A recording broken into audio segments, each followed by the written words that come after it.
Welcome to the 18th time of Future Day, where we deep dive into research and innovation. As part of the Ragn-Sells work together with Ragn-Sells Foundation, this year we are focusing on the construction sector. We are deep diving into the possibilities to reuse materials. We are deep diving into policies and possibilities, standards, and other things that are relevant to make sure that we create a sustainable future. Great to be here and great to have the whole audience here. My name is Per Larssons. I'm Director of Sustainability for Ragn-Sells Group, and I welcome here to the Day of the Future. This is a co-creation, a co-work together with the foundation, Ragn-Sells Foundation and Ragn-Sells. And this is the 18th time that we hold this Day of the Future. But the foundation originates from 1991, when Ragnar decided that I would like to contribute to a better world, a better future, especially when it comes to waste management. Today, the theme in the world is circularity, and I think we are really one of the hottest branches globally, but also in a very big transformation, meaning that waste in the future will not be waste, it will be resources. And that will be a lot of the theme today, to discuss what's possible and what's possible if we can have changes. We will even have 3 politicians from the Swedish Parliament with us today to give their view about the policy changes. But of course, we'll deep dive into the research and what's possible, both now, today, but also tomorrow. I'm very glad also to introduce our Secretary General for the Foundation. So please, Lars Tolgén, the floor is yours. Thank you, Per.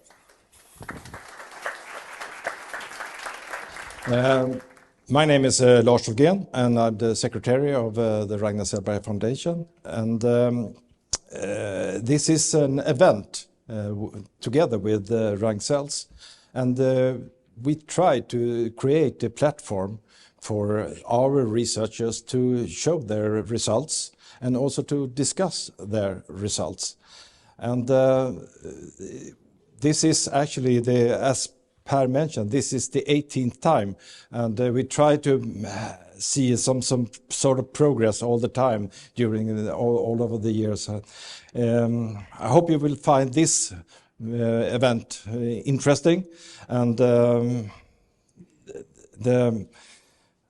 stage is actually yours, Per. Okay, thank you, Lars. Lars will come back and give some presents later on to all the speakers, and he will speak more about what they consist of. The trust, the foundation, Ragnar Selberg himself, of course, was the trustee, and then we had Ragn-Sells. We had Håbo Municipality, Upplands-Bro Municipality, and the 2 universities, KTH, or the Royal Institute of Technology, and Swedish Agricultural University. So they are the one that part of the trust even today. And every year some money are set off based on how much volume Högby-Torp then takes in each year. So giving out then, of course, to different kinds of PhD studies. And we'll meet some of them in the day. We have recorded some messages from some of the people that are now giving money from the trust. We'll kickstart now with a focus on the construction sector and what is possible. So I'm very glad to introduce the first speaker. And this is Jan Boström, Head of Sustainability and Business Development at Sunda Hus. Your theme is from 100% dependency on linear resources supply to a future where buildings become material banks.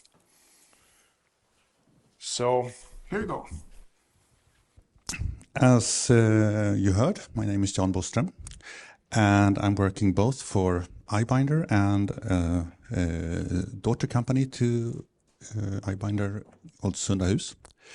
We work mainly with keeping track of information, handling documentation, all the things you need in construction projects, and also in the maintenance phase of a building. But when you go also into the Sunda Hus offer, we look very much into detail what's inside all these construction projects that you might see here and in other buildings. Very detailed information that we use in different ways to help people to select the right products and to reuse them in the future. Anyway, my focus will be on the rather necessary transformation of the construction industry to a circular model instead of the linear one. That's currently the standard approach, at least. So let's start with, well, some figures, some data. This graph shows the CO2 footprint from the construction sector in Sweden. It's actually the footprint within the borders of Sweden, not indirect from outside of the country. And it goes from 1993 to 2019. And it's from Boverket. I tried to memorize the English name of, but it was rather long, so. But this is good. You see, it's actually going down. And that's, of course, what we want it to do. However, if you look a little more closely to it, you see that, of course, there are two different colors on these bars. The gray one is the CO2 footprint for heating, while the red one is the CO2 footprint for everything else related to these buildings. For the material, for building them, for renovating them or demolish them. And then we see what actually has decreased is the footprint from heating the buildings. We worked with making our buildings much more energy efficient. Well, we had the oil crisis in the 70s, so that might help. But still, we have improved the energy efficiency of our buildings, and we switched to better energy sources that don't give so much CO2 footprint. But we haven't done anything about the red part. And of course, in 1993, no one really thought about it. Maybe someone, but not in a general way. Now people are thinking about it. And of course, this graph is one of the reasons why we now have a law for climate declarations of buildings, because we want to decrease the red part also here. Still, energy efficiency is good because you can see it almost immediately on the invoice from your electricity company or the district heating grid company or whatever that you get your energy from, while reducing the CO2 footprint of construction material. You won't see on your financial bottom line, at least you didn't there. It's beginning to change now with different regulations and with the taxonomy and so on. But it's still a different thing. So let's look then on a European level. How does the construction industry, well, work here? According to the European Commission, the union's the construction industry is responsible for 5 to 12% of the greenhouse gas emissions. And then I'm just talking about building, renovating, and demolishing, not running the buildings, keeping them hot and warm. Then it's actually much higher. And it's also responsible for 35% or even more of the waste generation. And then it's responsible for 50% of the greenhouse or of the extracted resources. And that is virgin resources, things you take out of the ground or get from a forest somewhere. So we take huge amount of resources, and in the long term, we convert it to waste, and in the process, we release a lot of greenhouse gases. I mean, you don't need a PhD to figure out that that's not sustainable.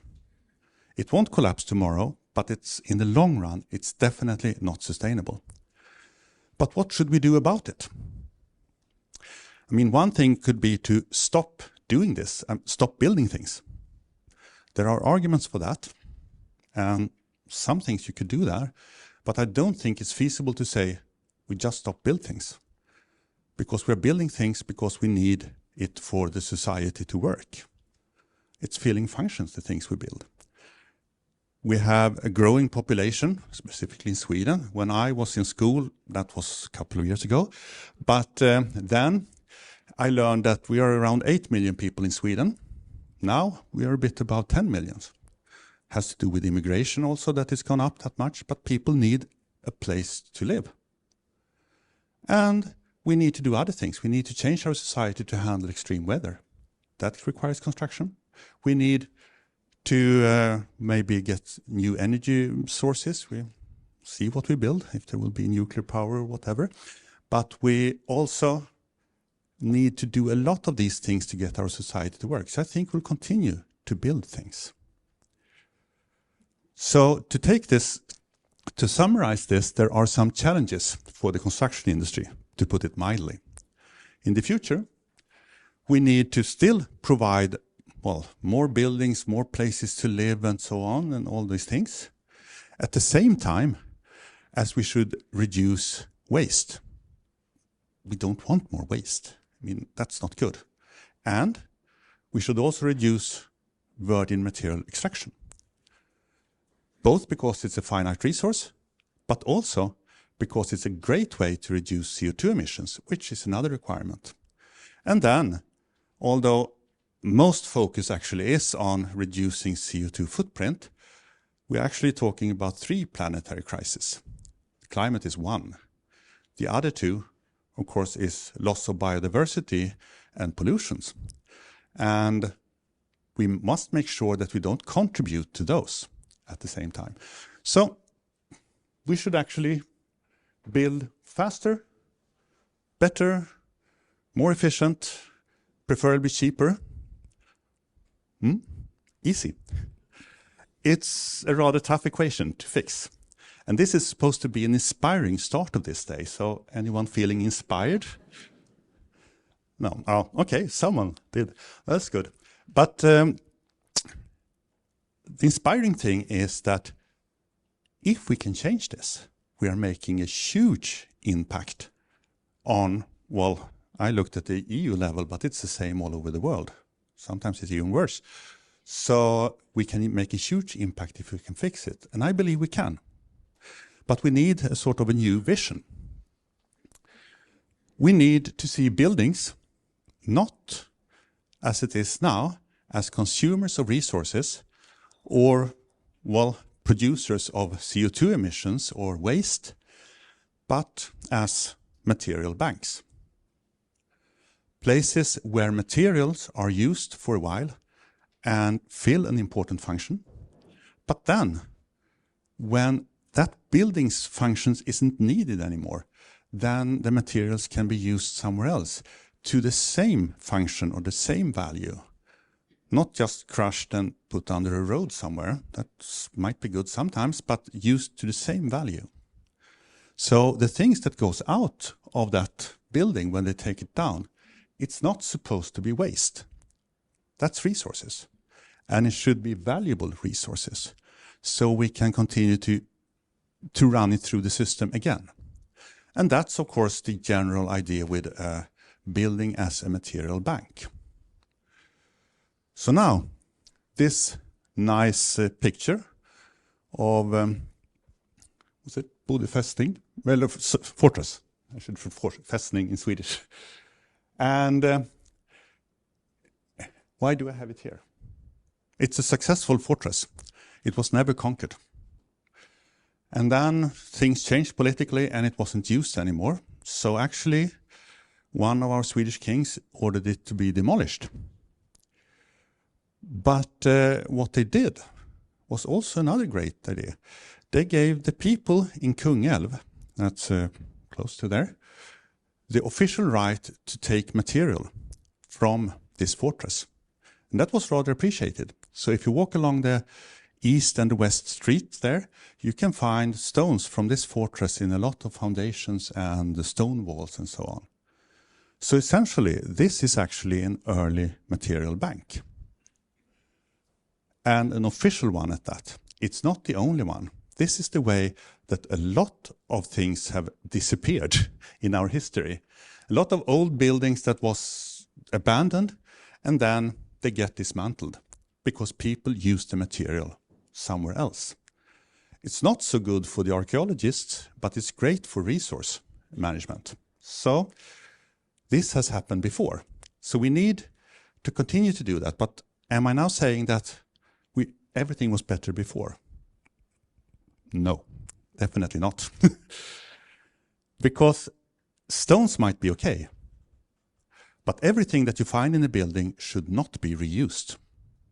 That goes for a building that you built in the 70s or for another building that you maybe built 700 years ago. You might recognize the Notre Dame Cathedral fire 4.5 years ago. When that building was put up, between 1100 or 1300 something. I think it ran for 260 years. So projects that run over time is not a new invention. But when this was put up, they used materials that was great at the time of construction. They covered the roof and the spires with lead. 460 tons of lead. Now we know that lead is a neurotoxic material, especially dangerous for children, developing children. And of course, but as long as the lead stayed on that roof and the spires, it wasn't a huge problem. There wasn't that many children climbing around up on that roof. So it wasn't handled in any way until the fire came. Then the lead went up into the air and fell down around that cathedral. There are 6,000 children under the age of 6 living within 1 kilometer of that cathedral. And there has been huge, really high levels of lead contamination measured in, well, say, preschool gardens and stuff like that. So the consequences of this we will probably find out in the future. So not everything should be reused. We need to reuse it in an efficient way. It should be handled, definitely, but you won't put it into a new building. So what are we doing now? We have 2 parallel tracks that we to get forward here. And we're working on both, but mostly on the first, I should say. I would like us to work more on the second one too. The first one is the immediate one. We need to reduce CO2 footprints now. So we need to start to reuse construction material now, because that's a great way. That's the most resource efficient way of getting something you need. It's actually to reuse something that's already there. So, and there are a lot of things going on there. I think we'll hear more about how to reclaim gypsum and flat glass later on today. Last year, talking about floors. And a lot of other things are going on there too. So this is great. But we must also think for the future. I mean, this is the future day, really. So how can we make this even better in the future? How can we reach that point where it gets truly sustainable, not just a bit less unsustainable? Well, we need to prepare for that, make the buildings better. But let's start a bit on the top one there, to reuse existing construction material. One interesting example is a brick. You can reuse bricks. And you can do that. You take a brick wall down, and then you clear the mortar from it. And after that, you can use the brick again. And there is this Swedish company, Bruksspecialisten, that are doing that. It's a Danish one too, they cooperated with. They pay you 3 Swedish crowns per brick if it's the right quality and the right quality of the mortar.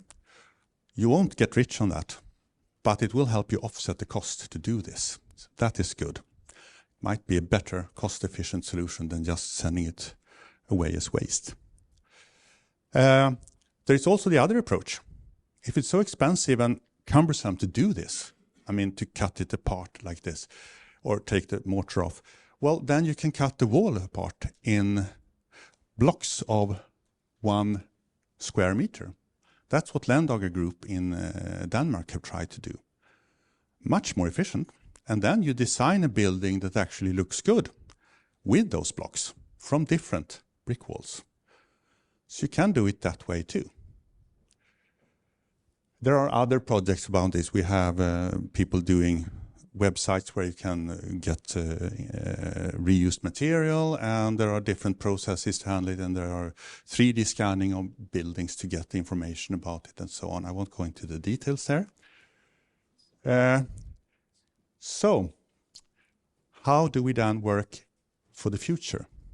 I think there are 3 main pillars to make the future of the construction sector fully sustainable. The first is to start to design buildings with high transformation capacity. That's a nice word, but what does it mean? Well, as I said, a building might need to change its function over time because the requirements change. And the most efficient way of using the resources in the building is not taking it down and building something new, but keeping it there. and change the function in it.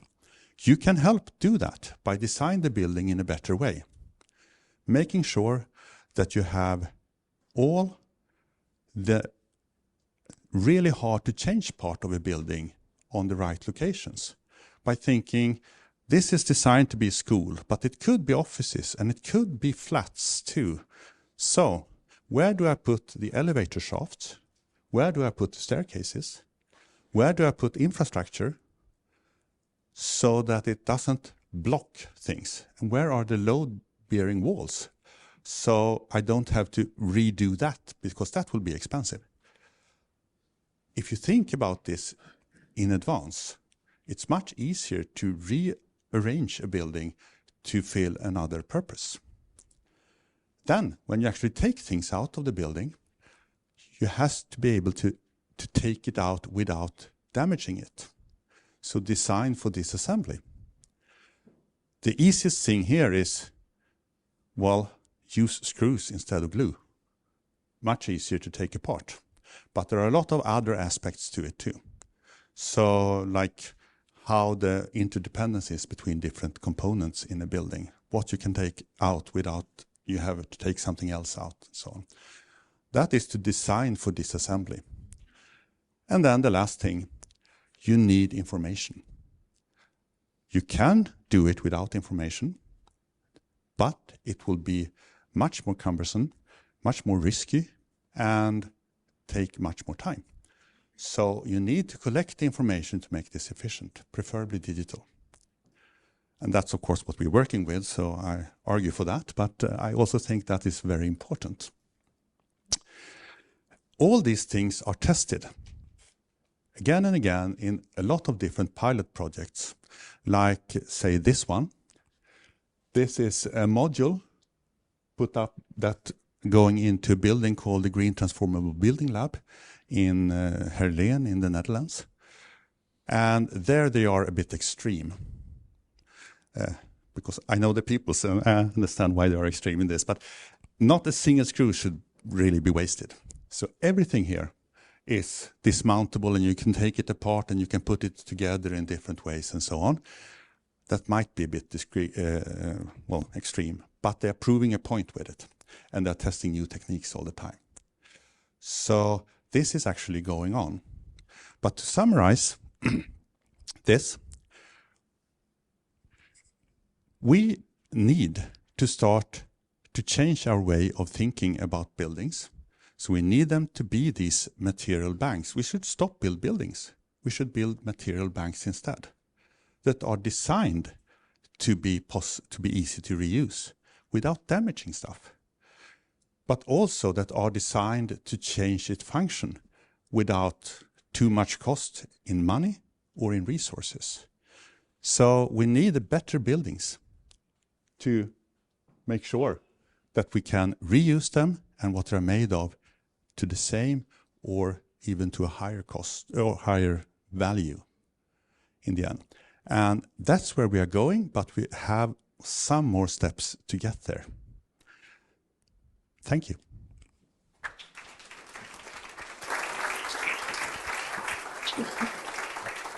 So please stay on.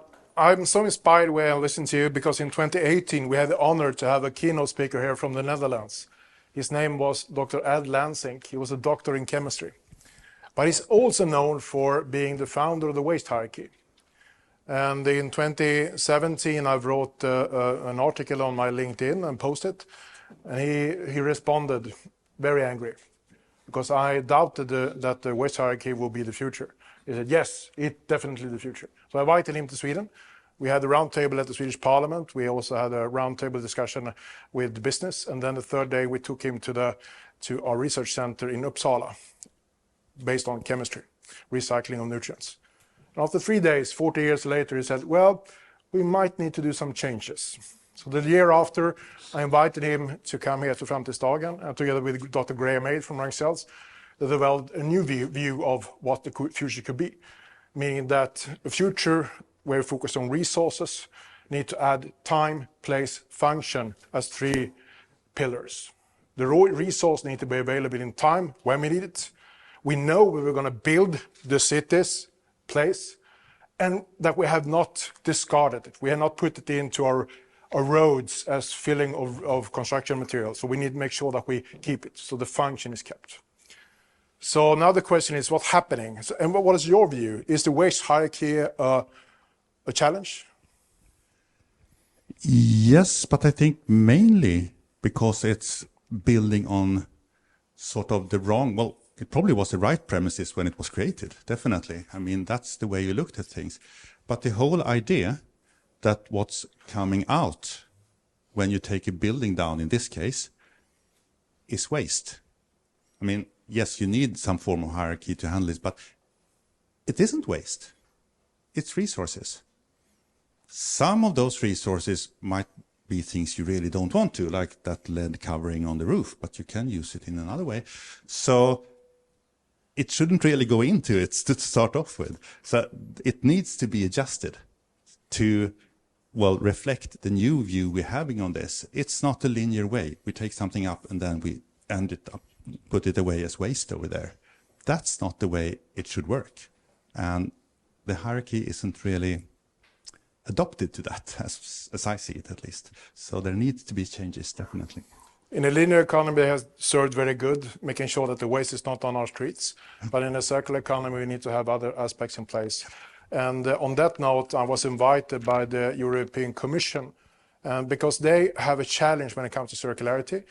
They don't see it happen for real in cities and regions. So they even formed an initiative called the Circular Cities and Regions Initiative to able to scale up innovations, because it goes too slowly, they think. And together with Skanska, I had the opportunity to discuss with them. And the main point was we need to be able to store things over time so we have it available when we're going to use it. So the easiest way to enable circularity is to get rid of the deposit is a bad thing. Deposit is a material bank as well as buildings. And exactly the same thing we saw from Lendager Group. You will hear later on Eli Jakobsen, and we present our report. And Lendager Group said exactly the same thing. We might build one building of recycled material, but we can't get anything more. So we need to make sure that we can have it when it is stored. Your passion, I'm so impressed. Where does the passion come from? Well, I didn't start with this. I started with computers, organizing data. But then I got into this, and 8 years ago, just when I joined you saw the BAM logo there, and that was a European project running for 3.5 years, trying to make buildings as material banks. Very fun project, interesting, learned a lot. But then when I joined it, at the same time, my son, that at that time was 8 years old, came home and said, "Dad, wouldn't it be better if we didn't exist?" Okay. Okay, let's talk about this. What do you mean? Turned out he had someone that had been to his school and had environment information. And he drew the logical conclusion that everything we do will harm the environment. That was the way he got the information. And of course, as a father, you really don't want your son to think it would be best if he didn't exist. That's definitely not the message I want to send to my kids or anyone else.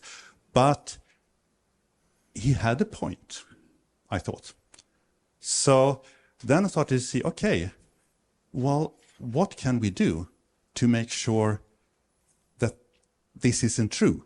That the best thing you could do was not to exist. And then this impossible equation there that I talked about, where everyone was so inspired, sort of could solve itself. Because it isn't a problem we're using resources, it's just the way we are using them, and if we are using them in a way that they end up not being resources in the end, waste, without any value or identity, then we definitely have a problem. But we can do it in another way and continue to happily exist, which I want him to do. Good point. Are there any questions from the audience that would like to raise now? We have opportunity. You don't dare to ask questions. Next week, iBinder together with Ragn-Sells will also participate in sharing knowledge for the city of New York. how New York City can decarbonize. So it would be really interesting to meet your fellows there on the stage. And we'll have the Minister of Trade from Sweden, so hopefully it will create business in the long term, also not just in Europe or Sweden, but also, of course, over there. So thank you so much, Jan. A big applause.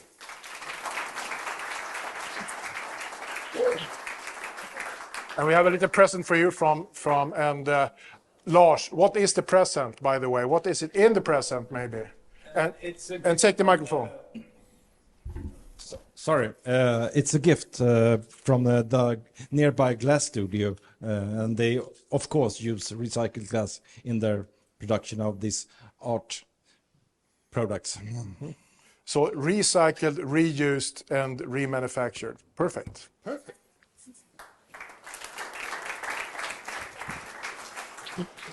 So by this, we will go from what's happening, what's needed. We will now focusing on the potential, what is happening out there, what can we do? And we will first start to go to Estonia and the project where we will produce something called precipitated calcium carbonates, meaning that we are producing a filler that is, or will produce a filler that is used in most of plastic material in the construction sector. So by that, we will ask our head of the project from Estonia by a small video message from him. So here we have Alar Salust. Hello everyone, my name is Alar Saluste. I'm the project manager for OSA project, and behind me you can see what will be the result of that awesome project, our biggest circular economy factory. The story starts with precipitated calcium carbonate. This material is used in everyday items like plastic windows, flooring, paper, or even vegan milk, or some pharmaceuticals like a headache pill. This material has been produced for almost 100 years so far. What is the challenge with this material is that it has a very big environmental and also CO2 footprint, almost 1 ton to 1 ton of CO2 per produced product. What we are seeing in Estonia is a great opportunity. There is about 1 billion tons of industrial waste deposited over the last 70 years.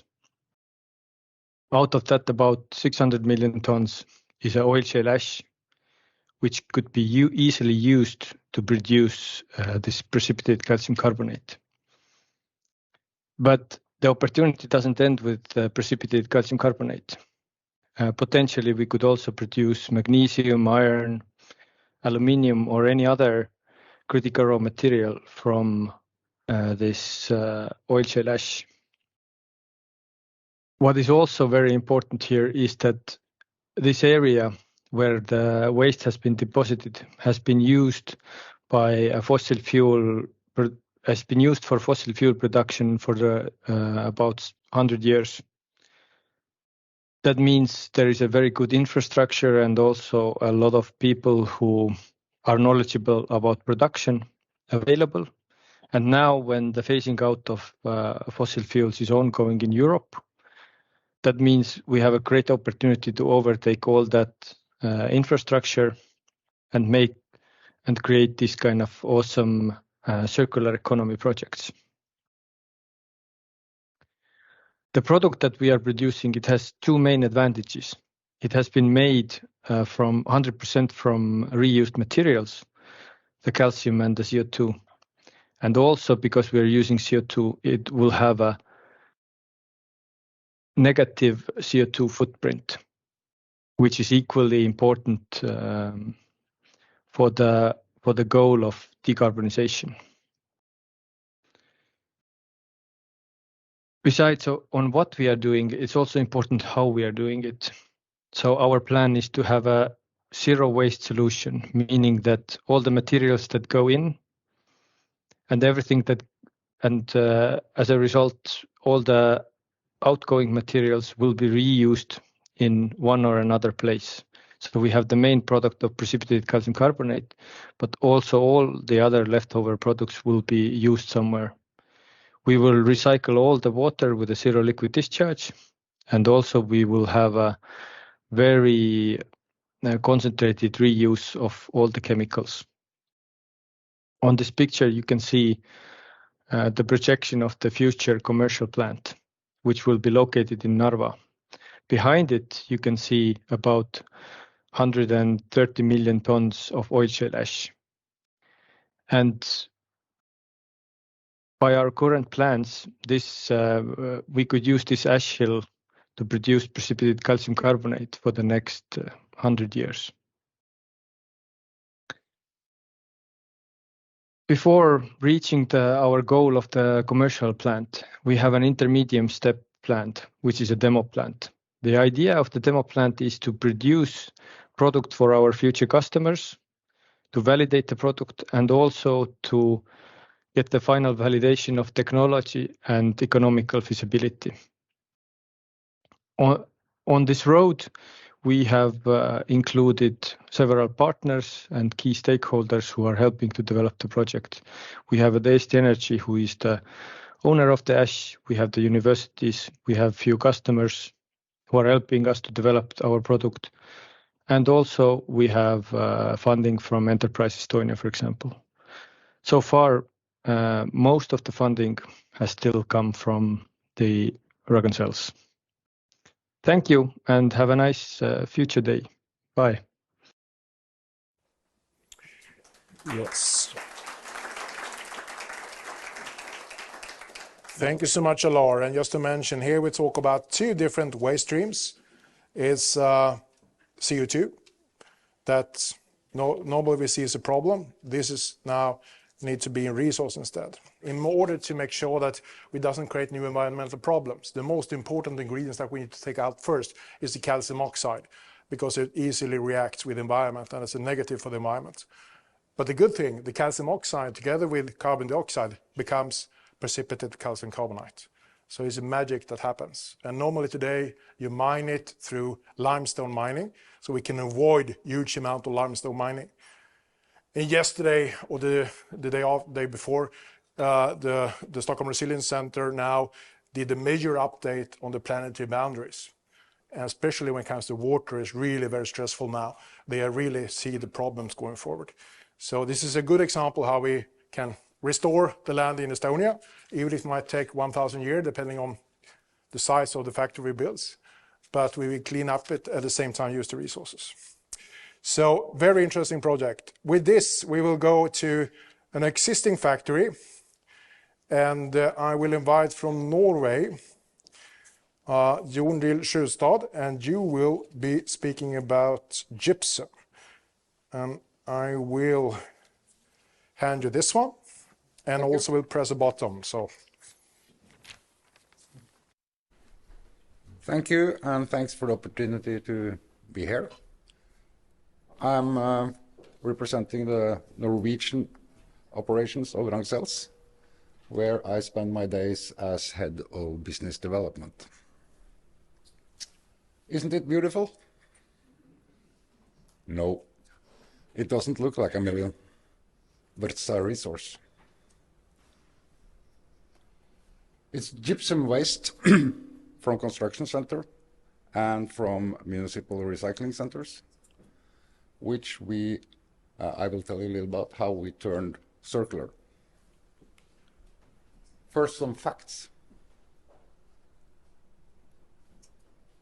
Did you know that the European only production of gypsum board, or plasterboard as it's also called, is expected to reach 3.4 billion square meters in 2023. That's a substantial volume.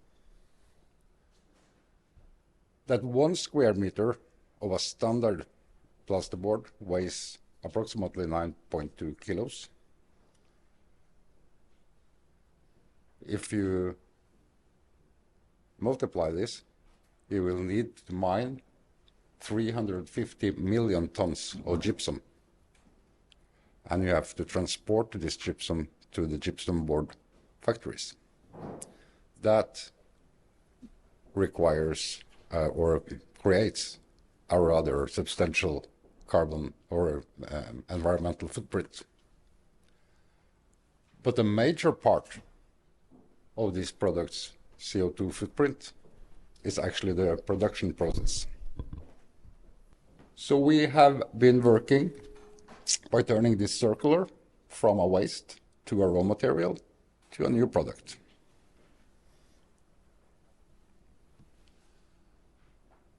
We have partnered up with a rather big company called Skapa. Their gypsum production in Scandinavia is named Gyproc. And together we have formed a joint venture called Gypsgjenvinning. Gypsgjenvinning is located in a rather small, medium-sized Norwegian city called Fredrikstad. And it's pretty close to the production site at Gyproc. By now, we are able to substitute 24% of the raw material of gypsum with recycled material. But of course, we want to increase this.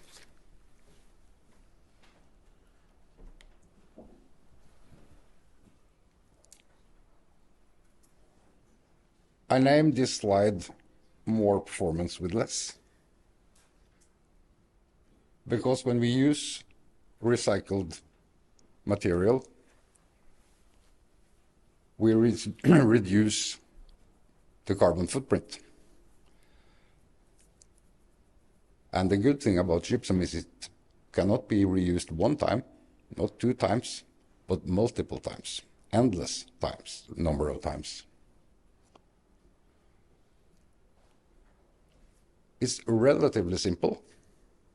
It's all about crushing and screening, but still, of course, there are quality requirements. There are tests to be done to document the quality, because we do not want to add harmful substances into new products. We have a pretty high recycling rate.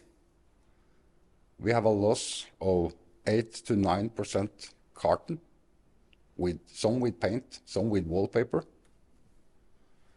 and less than 1% is metals, nails, screws.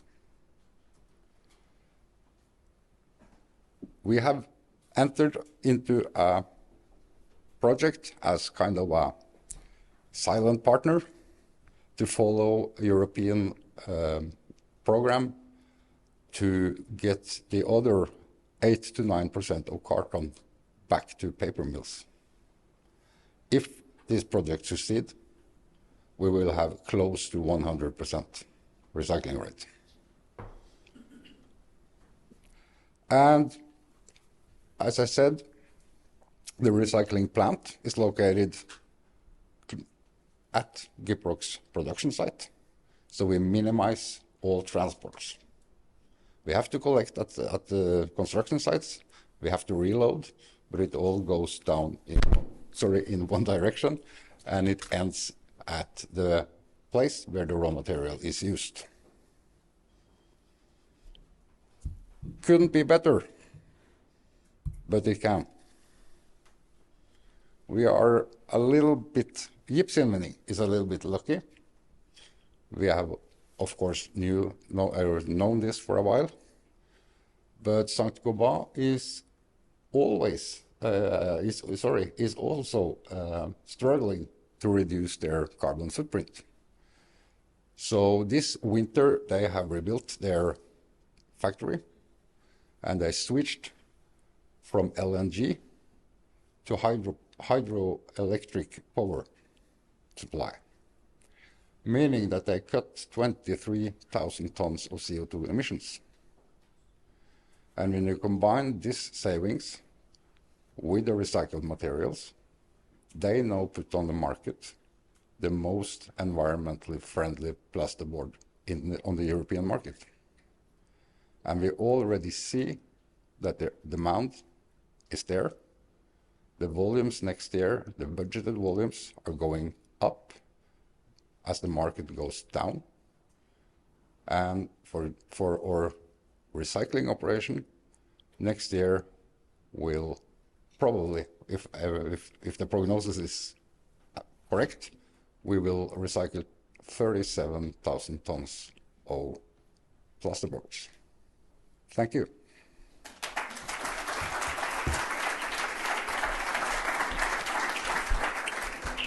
Impressive to listen, and Lars will also give you a present, so you will have it. And now we are moving directly from gypsum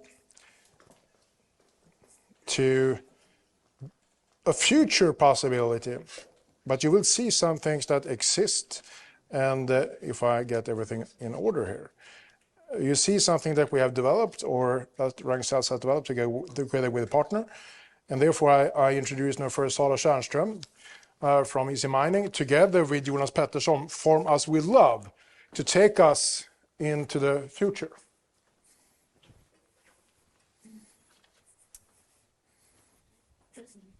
Thank you so much, Per.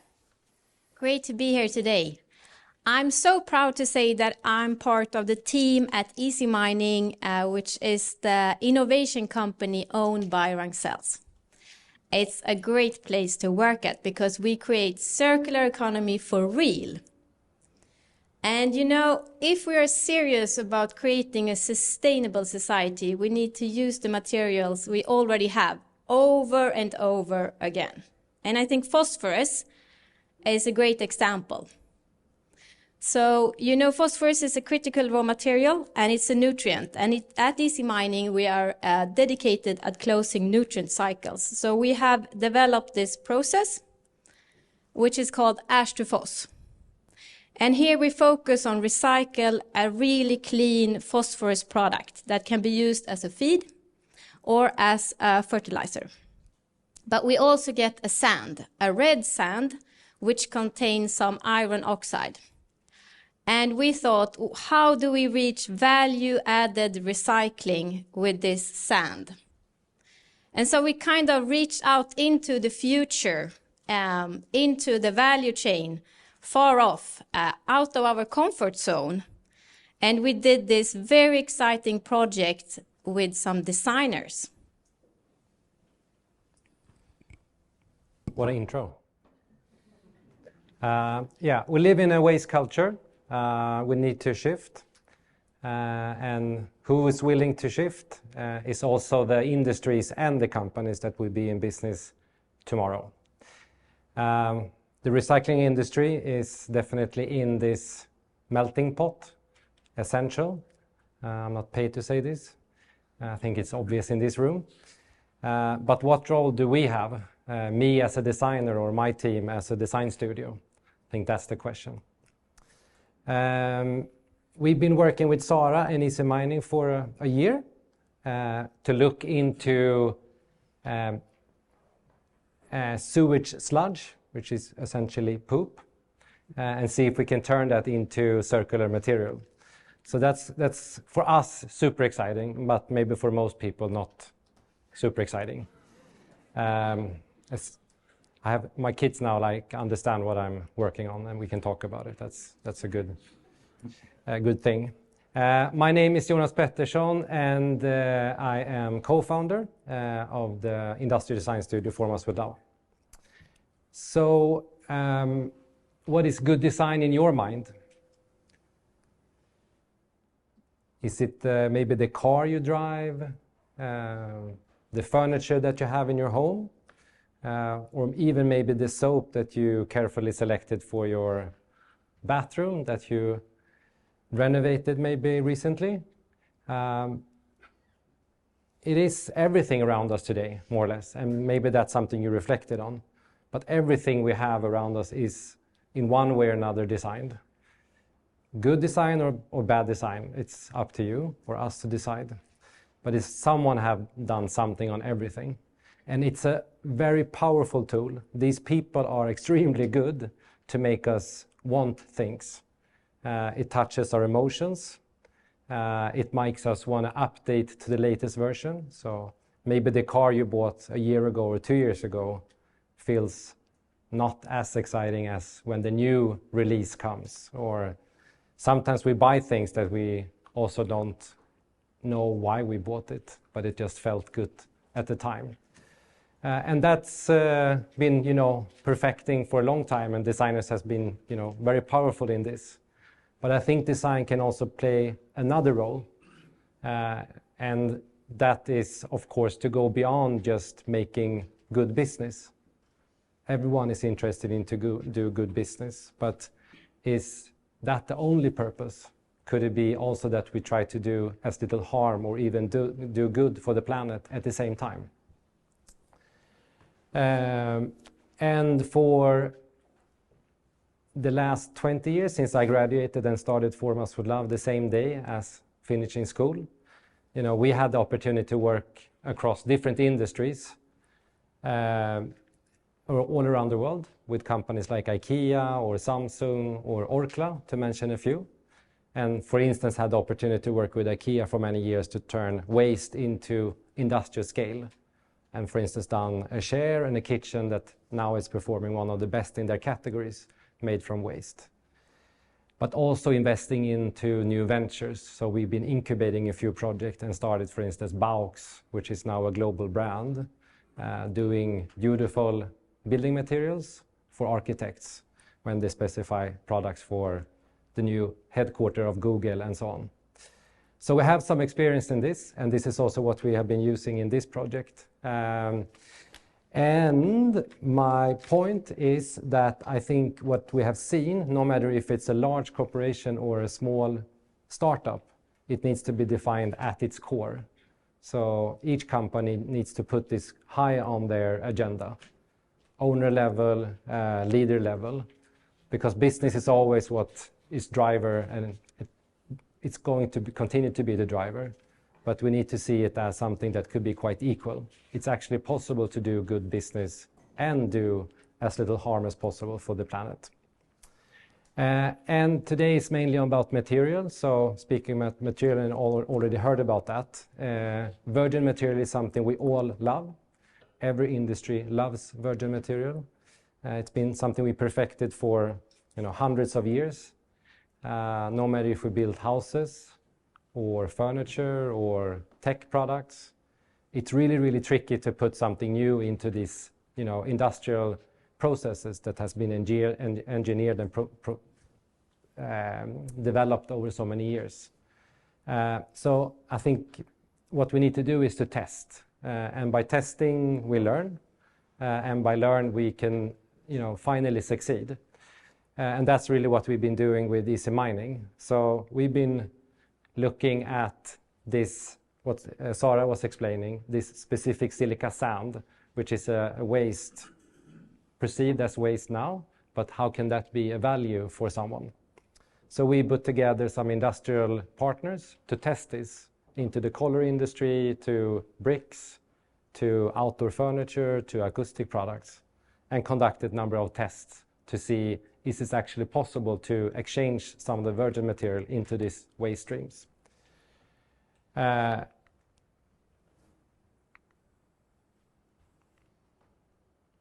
Yes. And that's where we are now. And I think we're kind of in the middle of this journey, and we will continue. We're super excited to take the next steps.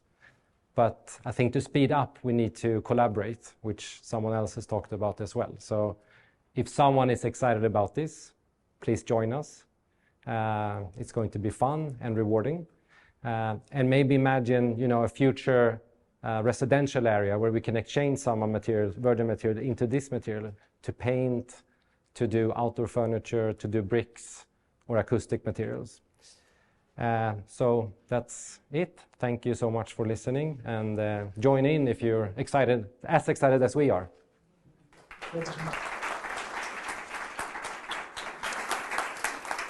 So next week in New York, what we'll present is how today's wastewater treatment plant will become tomorrow resource plants, producing nutrients, energy, water, but also color. So farlig rödfärg.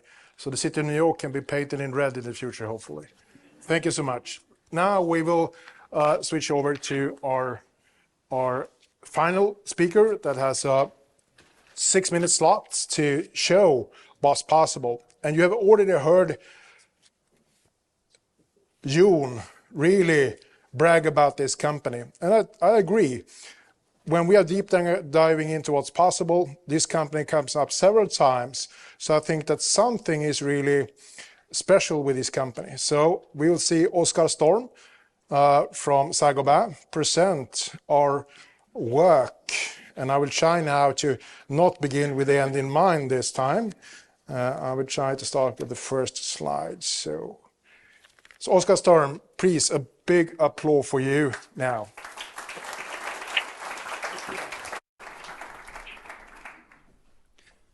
Okay, I'll adjust this one upwards. So, why am I here? I've been working in the glass business for 25 years last week. And since 2019, I've been working increasingly on sustainability questions. And that is linked to the pledge of Saint-Gobain to decrease the carbon footprint of the company by 33% in 2030 from the 2017 level, and not counting any growth, but the absolute numbers. And the glass business, we talked about the gyprock and how much carbon it uses. The flat glass division is almost 30% of the Saint-Gobain carbon footprint. So we need to move from doing pilots to really doing something. And the word cullet is up there. Cullet is basically broken glass. It's necessary to know if you want to listen to me. And glass as gypsum is infinitely recyclable. But looking at today, 95% of glass goes to landfill. It's essentially too difficult to recycle, too cheap. I'm talking about recycling, but this whole case is also doing reuse. And to put it like really briefly, interior glass is usually has the possibility to be reused, whereas exterior glass is normally put together with glue and stuff like that, so easier to go for recycling. By recycling the material, we reduce the amount of building material to landfill, which you talked about. I'm horrible with names.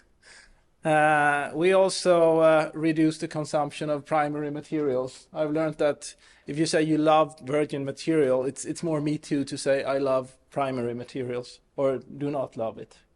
How do we say it? Anyway, we save 1,200 kilos of raw material, primary materials, with 1,000 kilos of cullet.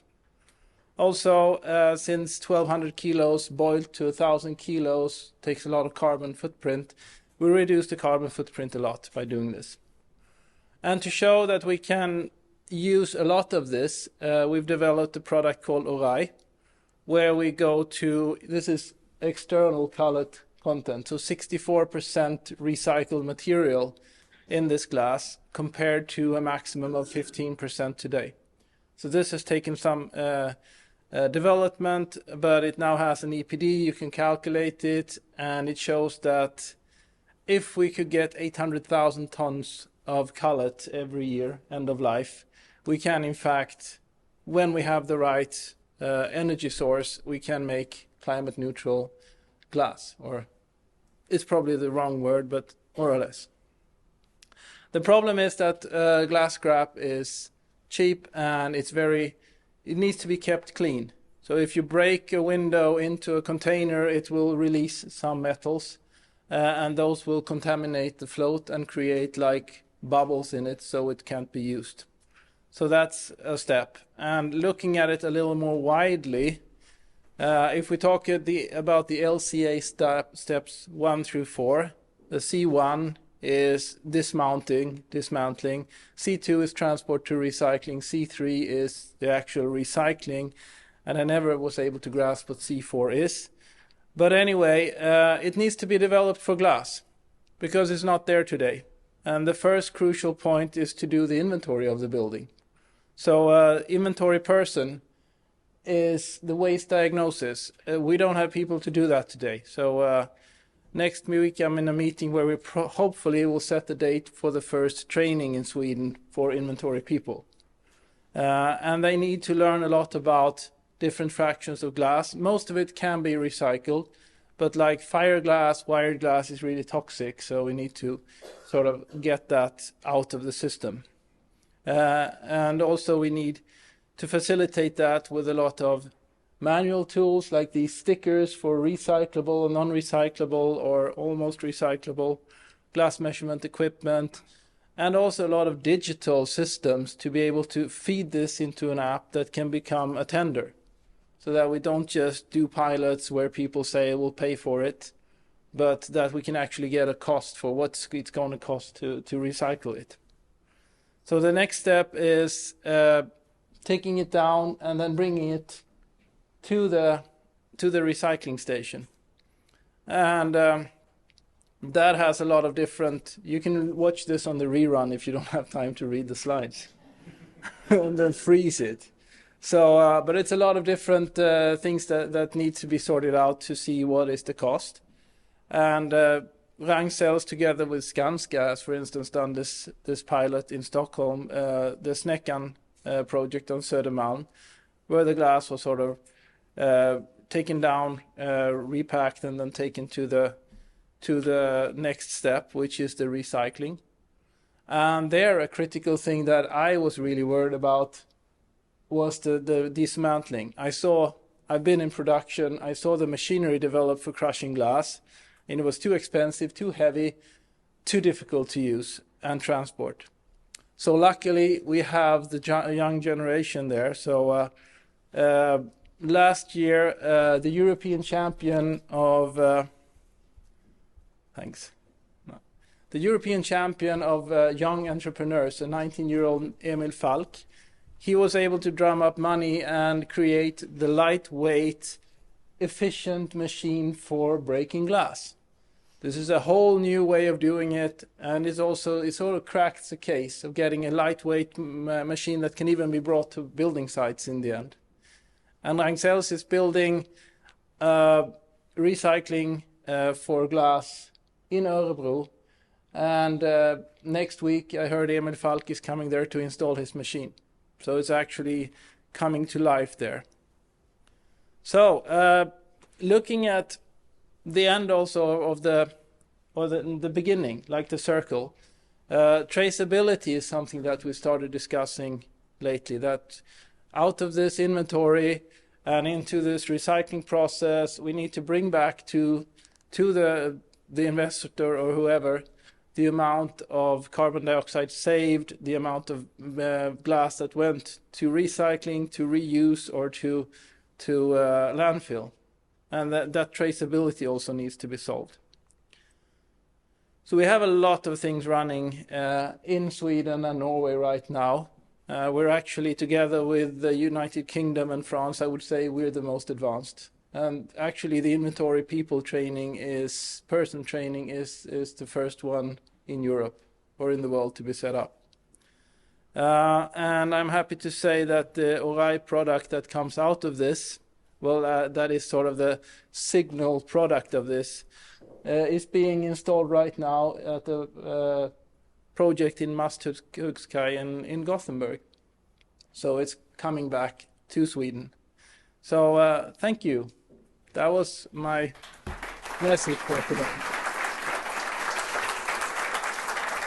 And it's possible to see in slow motion, as I said.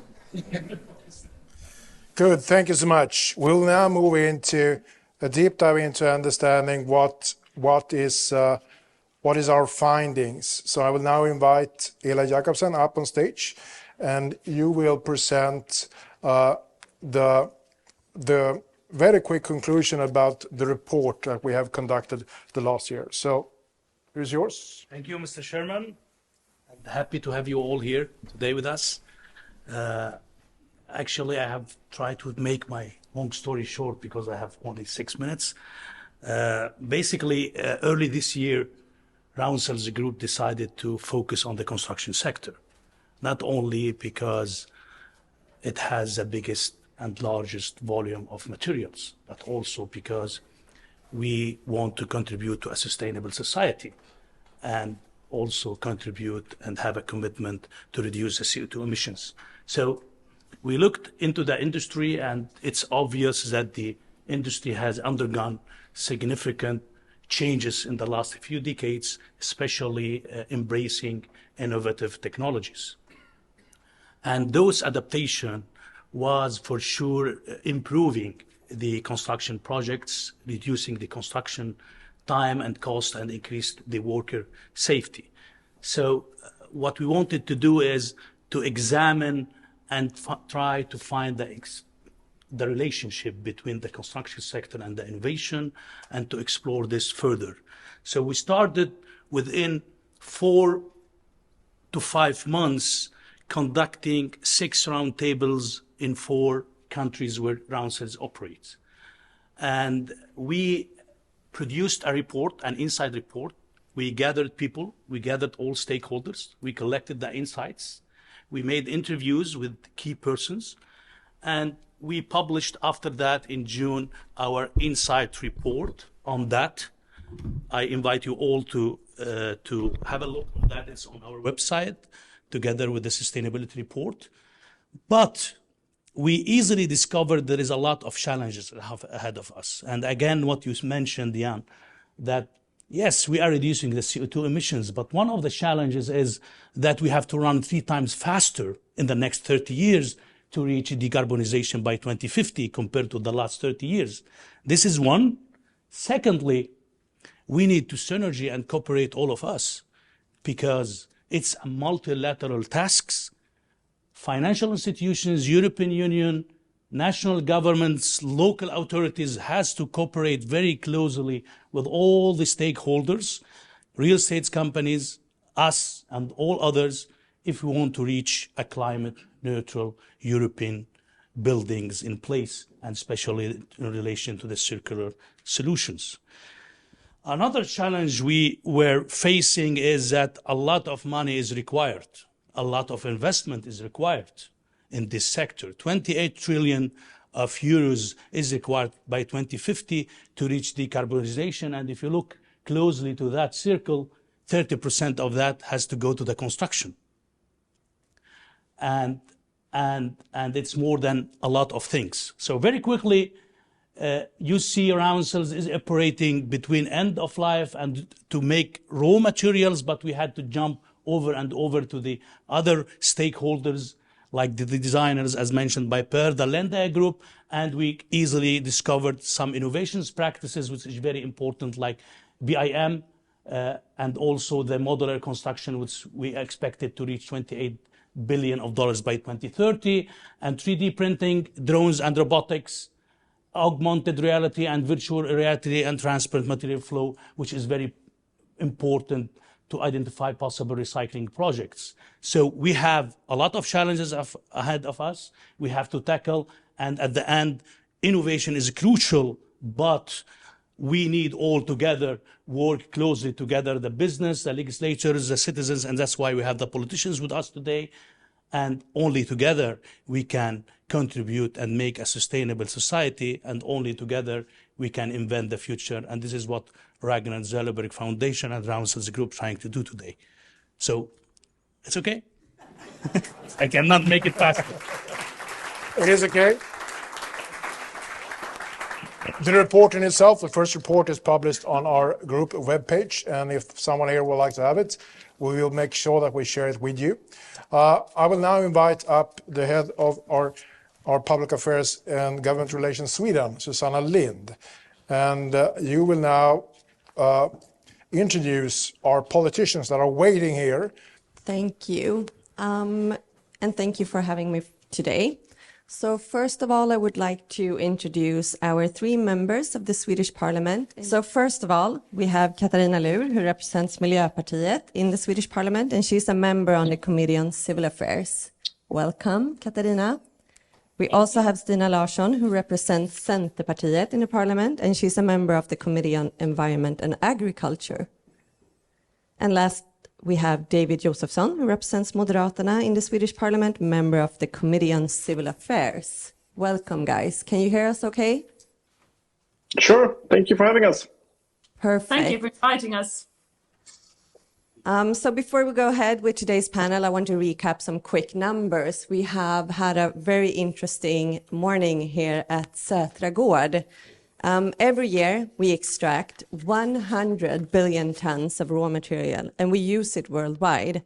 And in only 5 years, the extraction actually has increased by 10 billion tons.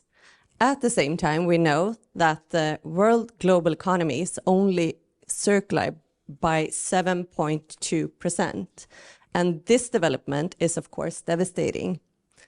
So I will let you all answer this question, actually, and I will start with David. Both Sweden and the European Union is shifting towards a circular economy. However, we know that the construction sector accounts for a very large part of society's material use today and impact on the environment. What would you say are the most fundamental challenges for increased circularity in Swedish construction sector today? Thank you, and thank you for having me, as I said. I think you have actually talked about this earlier. I haven't heard everything you said, but I think the answer is pretty clear for everyone.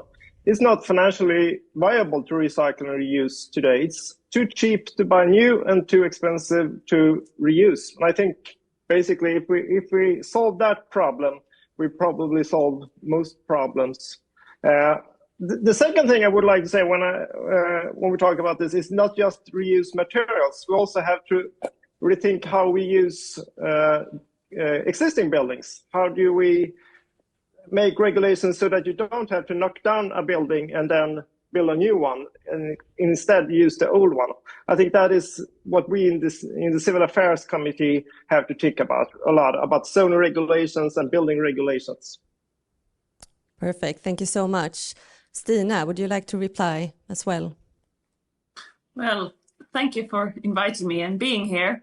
Well, I think in the same way as David here, the challenges are so many. First of all, I would say the economical situation. It's still in many ways more expensive to reuse old material in the construction industry today. Traditional linear methods are still more efficient in the short term, but in the long term it's different. That's why we have to encourage circularity. I will just compare to the situation in our society for 100 years ago. If I take from my own family as an example, we live at the same place, in the same farm as my grandfather did, and I can see the history of renovating. In the stables outside, the doors is a reuse of a horse carriage because the timber in southern Sweden was very expensive at that time. And this year we are renovating all the windows in the main building, and it's still the same windows as it was in 1912. And yes, they need new paint and a lot of work, but we don't have to change them and use new raw material. But I think if you count all the working hours, it costs more to renovate like the old days instead of buying completely new ones. So I think the economical situation, yes, and it's a lack of awareness, and we need more education, and in all the sectors, builders, architects, and policymakers, to be aware of this situation in the whole world, actually. Thank you. Katarina, Stina is mentioning finances, economic issues, and also reusing raw material. What are your replies to your colleagues from the parliament? Well, first of all, I would say that I'm really happy that the industry is taking this issue so severely now, because I think that this is one of the most important things we can do to reuse things. I think the economic factor is the most important. We have to make the circular systems more economically better than the linear systems, and that's not the case today. I also think norms are really important. A lot of people are not educated in how to use recycled materials and reuse materials, and I think it's so much easier to work within the linear system than to think new. But then I have also seen a big problem with the hen and the egg problem, that we have to mix the demand of material with available material. And that takes a lot of collaboration. And I think in your report, you were talking a lot about the collaboration between different actors. And I think that is one of the biggest problems that we have.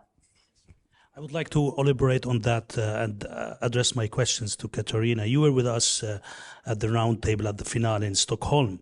And yes, we had the three pillars, not only innovation perspective, we had the policy and the finance to have this together.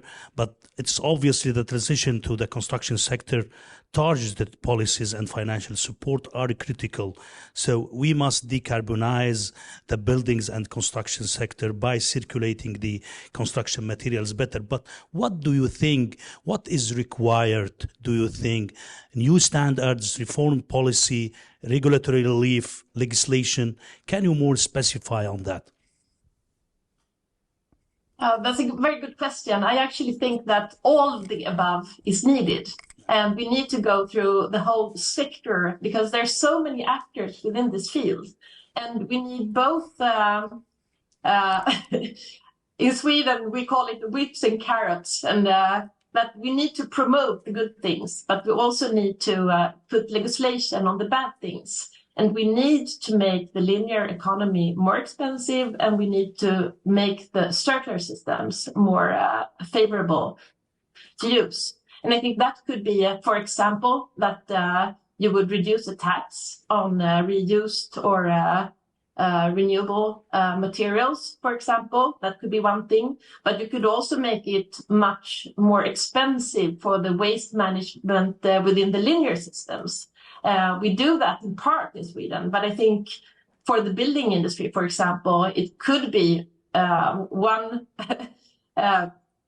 more favorable thing if you would make money on leaving the spare materials for other builders instead of putting it to waste. That could be, we could make that more expensive. But I think that we should also put demands on the builders that they should have to use reused materials more often. And that could be like within a small part from the beginning to try to match available materials with demands. Because now, if you don't have demands for materials that you want to throw away, of course, you can store them forever. So we have to put all those different producers and users together and match them. So I think all the things that you suggested is needed. We just have to make them go side by side. All right, thank you. So I would also like David to elaborate on Eli's question, actually, but I would also like to throw in another question. Now that we know that the transition is so crucial and need to happen now, why is the process going so slow? What can the politics do to fasten up the situation a bit? David. Thank you. I think, just as Katarina said,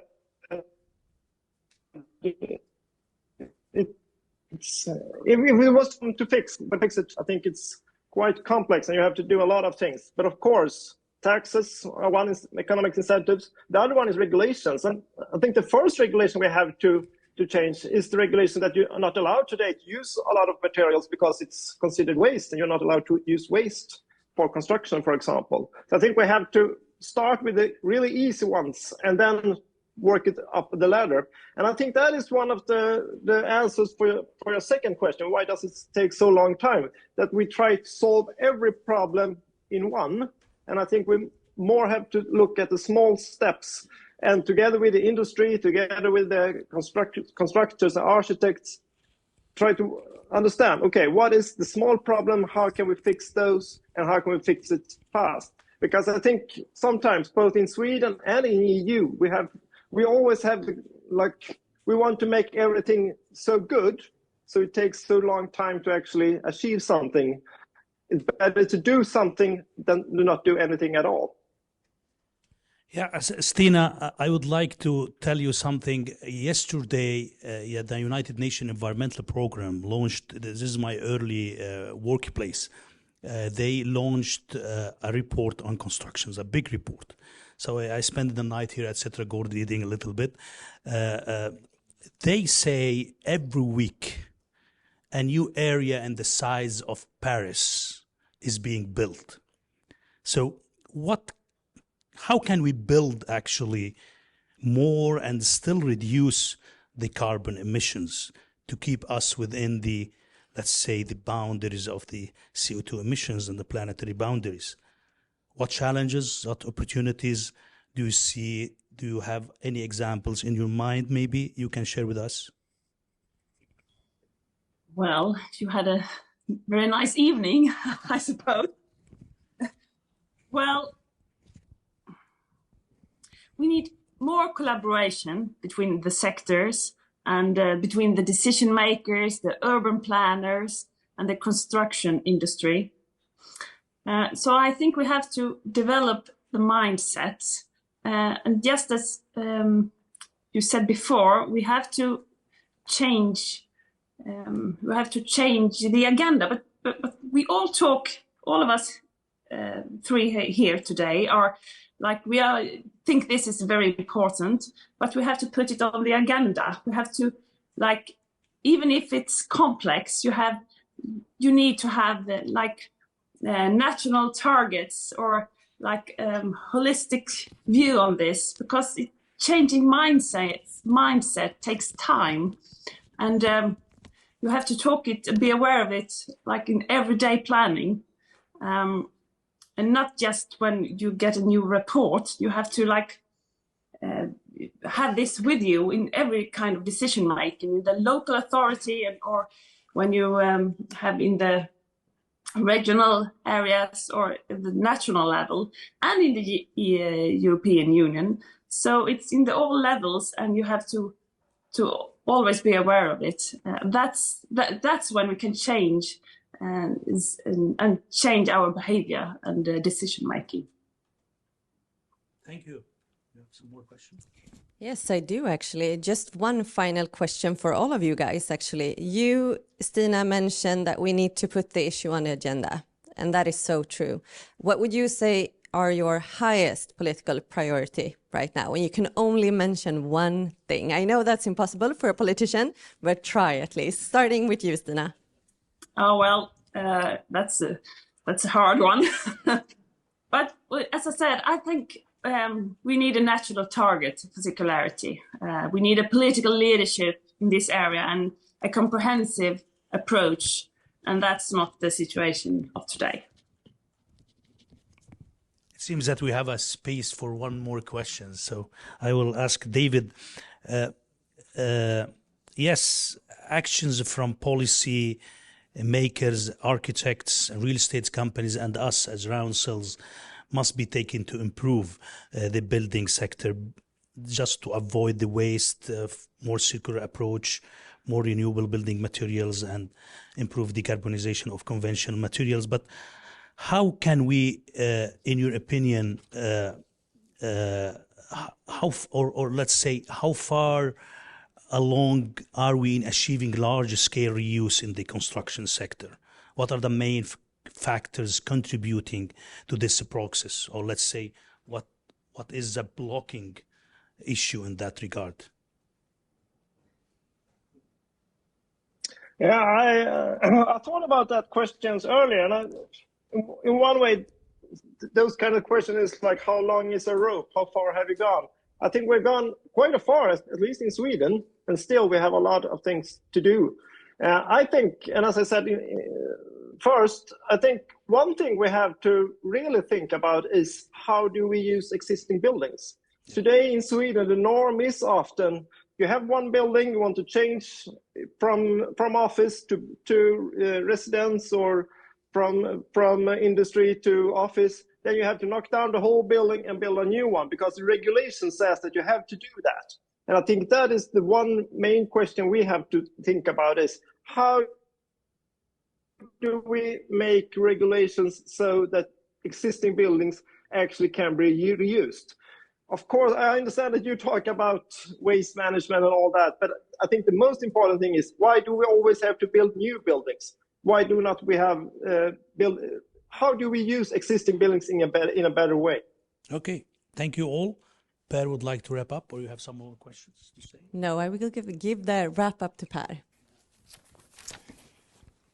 Thank you so much, and great to meet you also. I'm moderating the session, Director of Sustainability for Ragn-Sells Group, Per Larssons. This morning, Jan Boström from Sunda Hus, or iBinder, really stressed the importance of material banking. And we stressed the importance of having a resource focus instead of waste focus. So then, of course, Katarina, why do we still have a waste hierarchy when we should have a resource principle instead? Of course, that have to change. I think it was a perfect answer, so it's enough. Thank you so much, and I think from the whole room we give you a big applause here.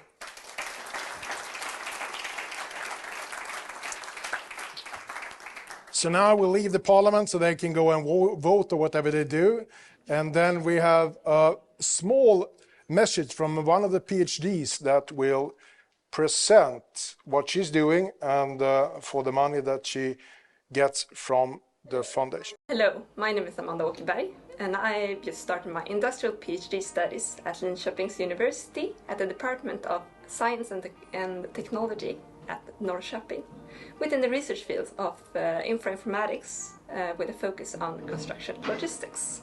I've been employed at Ragn-Sells Recycling for the past 9 years.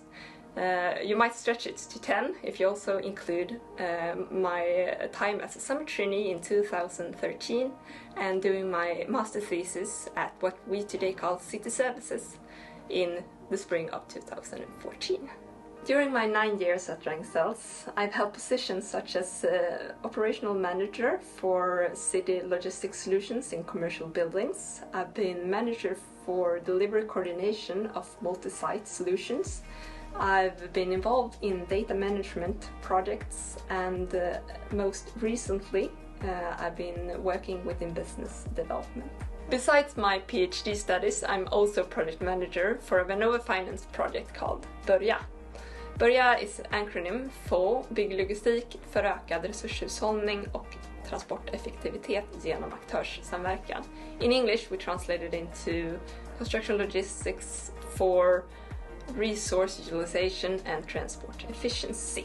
As I said, a Vinnova Finance project coordinated by Ragn-Sells Recycling, and it's a 2-year project with 22 partners from both academia and industry, representing different roles within the construction industry, all related to construction materials and material transports. The purpose of the project is to provide the construction industry with scenarios for complete logistics setups, enable the circular flow of materials at scale, and thus moving the industry towards greater circularity. The key enabler addressed is the coordination of actors and flows. As mentioned, I'm preparing a paper that's due for the end of September. The topic of the paper is the roles and interactions within construction logistics and circularity in regards of resource utilization and transport efficiency.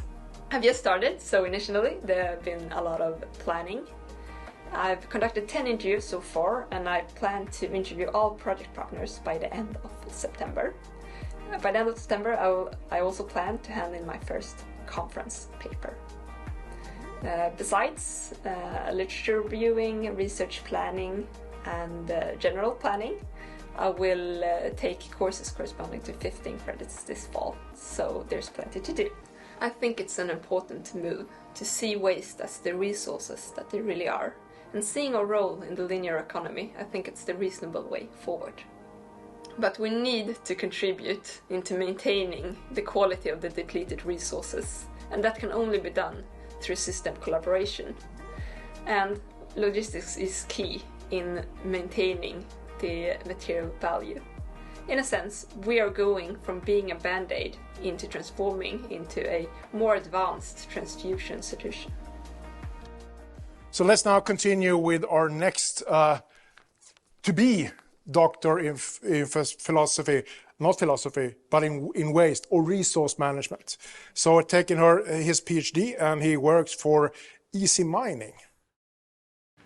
I am Ehsan Moslehi. I am a R&D engineer at Easy Mining in the Uppsala office.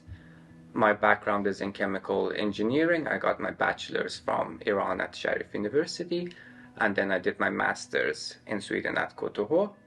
Afterwards, I worked here at Easy Mining for some years, and now I'm pursuing an industrial PhD at SLU and Easy Mining at the same time, funded by the Ragn-Sells Foundation. My project is regarding the recovery of nutrients and other elements from incinerated ash. During the project, we will screen different ashes from various industries, analyze them, and try and find ways where we can enrich the waste into more valuable products. Well, no 2 days are the same, but my tasks generally include chemical analysis of the different waste streams that we get here, with help from the equipment that we have here at Easy Mining, such as the ICP or the particle size analyzer that we have here, or with more advanced equipment that we have at SLU, such as the scanning electron microscope or the X-ray diffraction. After this, through some development work, some different chemical processes and lab trials that we have here at Easy Mining, we identify ways where we can further enrich and separate these materials that we want from the waste. The natural resources that we have on Earth are limited and they're not evenly distributed. For instance, for potassium, 90% of the world supply is located in Russia, China, and Belarus. Given the increase in consumption and the geopolitical conflicts that we have, it's important to secure alternative methods to produce these materials. Recycling from waste is a viable solution for that, in my opinion. So the project is new. We only started this year. We are now currently doing some literature review and some pre-studies and trying to get our hands on some relevant material that we can work with. So there's some fun work to do before we actually have something to present and show everyone. If you look at the history of Ragn-Sells, going from a company that was a waste moving company to a waste treatment company and then to a waste recycling company, surely the next step will be to produce materials from waste. And I think this can be the final missing puzzle piece in the jigsaw for circular economy. So in a couple of years, will we see more from this innovation that will erupt? We are not saying more now. You will see in a couple of years what it will end with. But it is a promising research we are doing. And again, now here comes.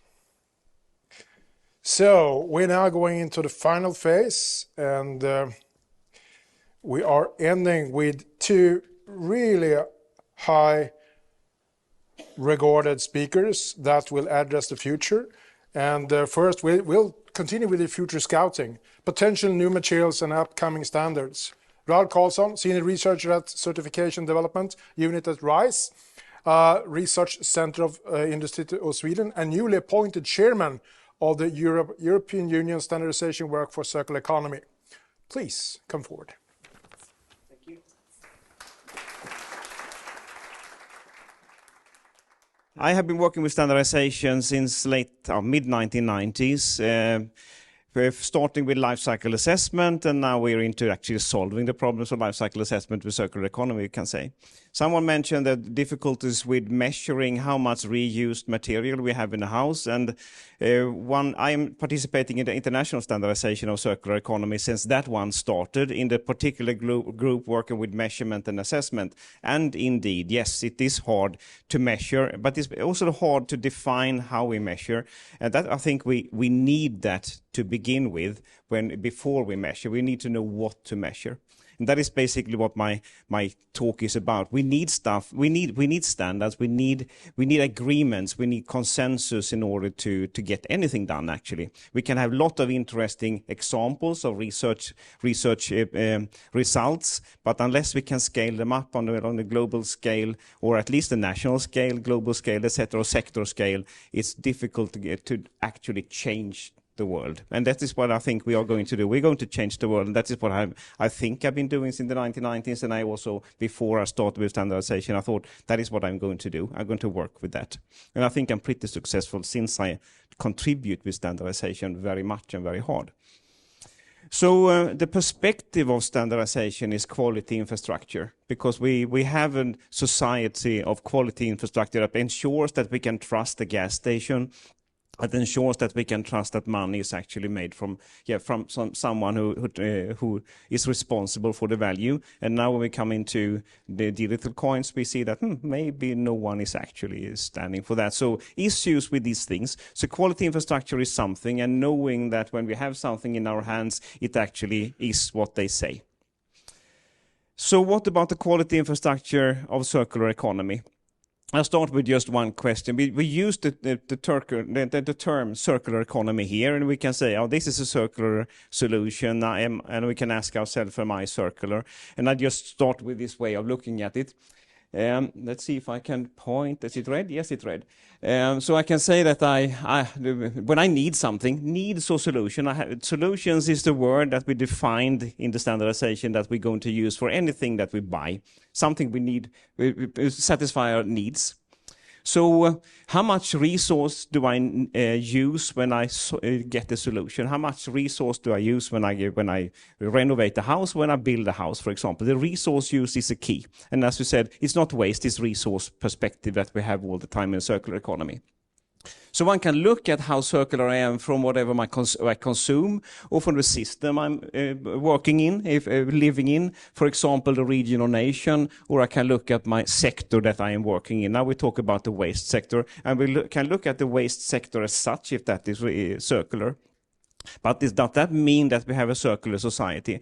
So we in our group, and also from the politicians' point of view, we hear that start small. Yes, that's right. But we cannot remain small, because we're actually going to shift everything. Probably otherwise we will not shift anything. So we have to aim high.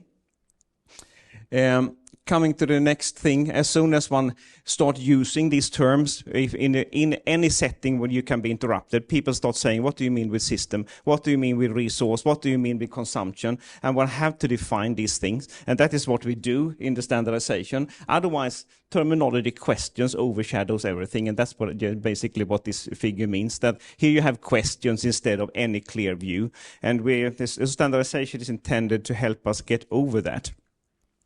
For example, one thing we have in standardization right now, this was a voting that terminated 17th of July this year. And for the standard 5904, the international standard, that is saying what circular economy is, the framework. And of course, the terminology issue we have there that is really actually pretty stable. It's not final, but until it's published for a real standard. That is the final draft international we are coming up to now. But what we have is that it's a circular economy. It's an economic system that uses a systemic approach to maintain circular flow of resources by recovering, retaining, or adding to their value. And here we talk about recovering, and we talk about retaining, for example, keeping houses from being torn down to build new ones, but especially to their value. So not resources themselves. We want them valuable, not just have them, but they should actually put into use or make a service for us. And also contributing to sustainable development. That is really one sentence saying that circular economy contributes to sustainable development. Unless if it doesn't, it's not the circular economy. So if you try to make something circular while adding more resources in order to make that circle round, it's not really a circular economy from that perspective. Having said something about that, what we also today talked about a bit is to use waste, the drop waste, look at it from, no, we don't want any losses anymore. We want to have them as some kind of circle. Let's see if it happens. Does it happen? No, it doesn't happen. It should happen. Ah, no, it happens. So you want it to be circular from recycling, and you produce resource, and you want to have reused resources. That is the business what we very much listen to today. And somewhere here, we have sometimes problems with getting it to the high quality that we used to have, where we were agreeing on production and manufacturing of virgin resources. And therefore, when we do these reused resources, we might sometimes not want to have exactly the same quality of the resources that we have here. This might be hard because we have a very much the contaminated source of resources in the beginning, and in the end we want to have something new. So here we have to standardize new classifications.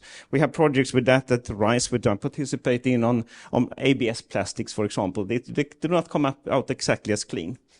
The same when we take the next step, when we talk about refurbishment or remanufacturing, and we want to reuse components or entire structures. We don't trust them. We talked about that. What about the old windows? What about the old concrete frames? How do we verify them? And again, this is funny. Okay, so. And then we have this extended lifetime issues. And what do we mean with an extended lifetime? And how do we achieve an extended lifetime? And also here we have projects where we're trying to certify lifetime of new consumer products or any type of consumer product. How do we certify that they actually live longer already when we buy them? So all these things have to be standardized. We have to certify them. Otherwise, consumers or anyone who have an exchange of product and economic transaction of ownership, it's tricky to get this to work. People don't trust. We have to have a system that trusts, and to make us trust. So how do we fix that? Yeah, this is a picture that Swedac has produced, but it's really a global picture of how the world works. We have laws, of course, but laws cannot be made. You talk about regulations. We need better supporting regulations. Yeah, but if they stop blah, blah, we don't know what they mean. They have to have standards because the standard language that actually means something to us. And the standards and all these measurement methodology have to have certification bodies. We want someone, not us, to always come with a measurement stick or laboratory equipment. Someone else have to do that to certify that someone actually followed the law with the standards, the language. And again, then the enterprises can work. So here we come to the enterprises, and here we come to the poor consumers and citizens who have no possibility to check in everything. Even if it's a gas station or if it's money, we have to know that everybody follows what the law says, and then eventually we dare to go shopping something that seems to be sustainable or circular or anything. And the same with standardization. It is when we go to a global level, then we have a standardization agreement on ISO level, CEN level, the one that I'm just starting in the circular economy working group. And then we can actually have a global market where we actually can make a full circular economy work. And coming then to, I just said that the standards, the circular economy definition happened in standardization at the ISO level. Now it says national, but it should have been also, of course, meant something at that international level. And we have also examples of how regulations are built. And they say that this is the new regulation on the battery regulation that will be active in 2027. They say that all information, including the passports that they will use later on, will be based on open standards. So they again address that the new level of standards will have to be developed in order to be able to exchange data. So it's a very strong relationship between standardization and laws. And one new example also of that quality infrastructure and have standardization work and certification work is that this directive has been out for proposal, and it has been responded to by experts, RISE among others. And it's about green claims. So any claim you make about circularity, sustainability, eco-friendly has to be verified by a third-party verifier. So that is interesting. If you follow the law, you're not allowed to say it, because of course you follow the law. So that is not a good thing. But then if you say something else, you actually need to have a third-party verification of that, which is a proposal, but it's pretty strong because greenwash is the problem. All investments put in real companies, the thing we hear here today, for example, if anyone can say the same things and no one can check it, what should we do with it? So that is really important. And we support that, but we don't know, of course, what happens when it goes when all the comments go back to EU. So, what I said also, the international standardization that goes on now, it's basically what I should say is that it will be released in early 2024. The final sprint is done right now with all the experts. It describes circular economy, how to do businesses, and how to measure and assess. And they can then be used by anyone. And the one that I will now lead in the European level is this proposal has been accepted. So we are in the middle of having voted positively and starting 28th of November in SIS in Stockholm. And we will work with the framework and terminology to be used for legal issues. We will work with information sharing. What does everybody need to share? What type of information it might need to share between sectors and organizations? What does extended producer responsibility mean? I think that all of you have heard about the concept. Here one will actually define the concept in the standard. And also circular business models and circular procurement. And we also mentioned that here. How can we make public organizations to procure more correctly, more in line with a language? And we want to work with that also. And we already have stakeholders in all of these working groups that want to participate. And that's it.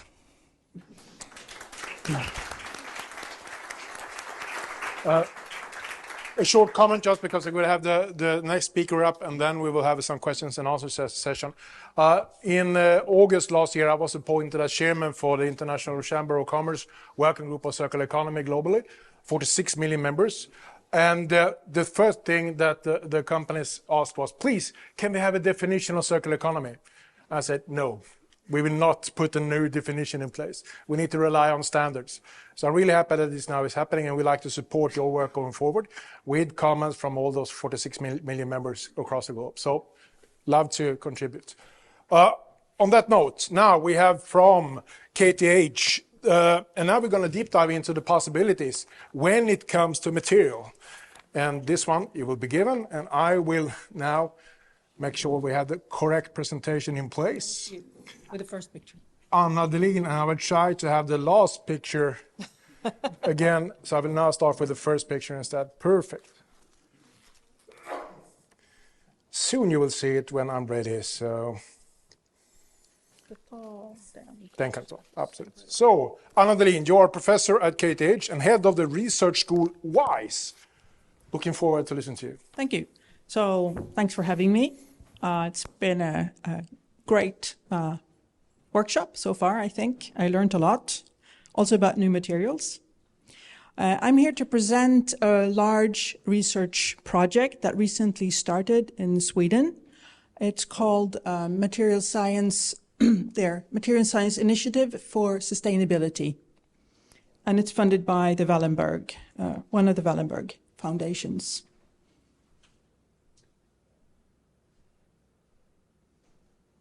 So I'll just start with a general introduction, something that you all are very aware of, which is that materials are extremely important and is really the basis for our advanced society and the high quality of life that we are enjoying. So this is a picture of the materials sector in Sweden. There's a lot of steel, for instance. And what is that? That's porous materials. You can see that it's increasing. The material sector is increasing, and it's an over 300 billion Swedish crown industry. The global use of resources is increasing. We heard that before. It's about 100 billion metric tons, and it's increasing quickly. So this is what we're dealing with. And all this use gives up lots of new resources like this, but they're mixed up. The atoms are in the wrong place here. So a resource is something that something that we can use where the atoms are in the right place. But if we mix them up like this on a dump, they're in the wrong place. And then it costs us a lot of work to put them in the right place and make it into a new resource.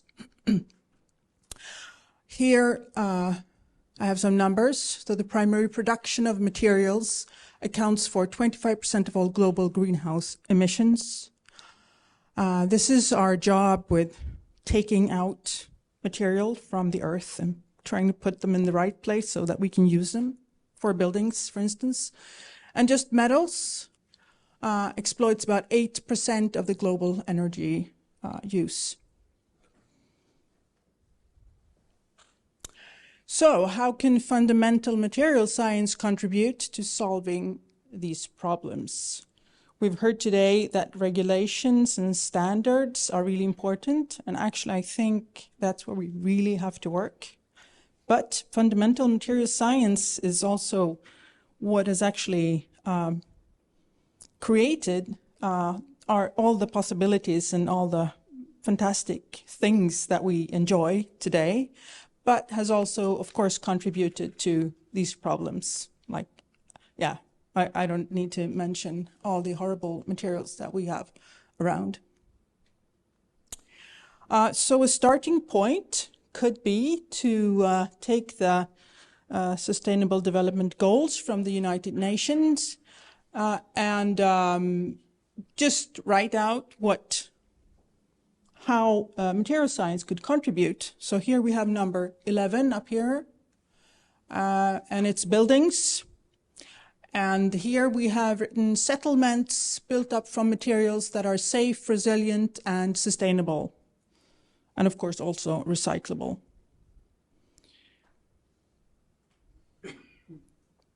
And in fact, of course, this question has been important in material science for many years, but not funded in this organized way that we now have with WISE. And material science is already making an impact. So here I have a couple of examples. This is the energy sector, so energy from renewable sources. Here we have the happy development that wind and solar produce more of the European Union electricity than fossil fuels for the first time. It's really going in the right direction. Very happy about that. And this graph shows us that the share of energy from renewable resources is, in many, many countries, is dominated by renewable resources.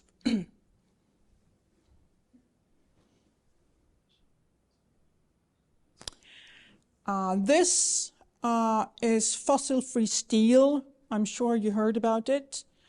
What I show here is sponge iron, and it's made in an old new fashion, where you take iron ore and reduce it directly using hydrogen. This technique, a similar technique, has been used for a long time when you can't use coal because you don't have coal, and you can use natural gas. And that's a mixture of hydrogen gas and carbon monoxide, and you can use sponge iron. But there's a new, these are industrial projects where they develop this process so that it becomes competitive at a business level. So we have hybrid, we have H2 green steel and green iron. I'm sure there are many more similar projects. This is really driven from, I know, at least the car industry, where they want to sell, the customers really want to buy a product, a car, that's fossil-free. And that means that it runs on electricity, but also that the steel, the material that the car is made of, is produced in a way that doesn't contribute to carbon emissions. So, and this is where WISE comes in, where we, with fundamental science, we try to produce new materials and also how to make them more circular. So our vision is a sustainable future through material science.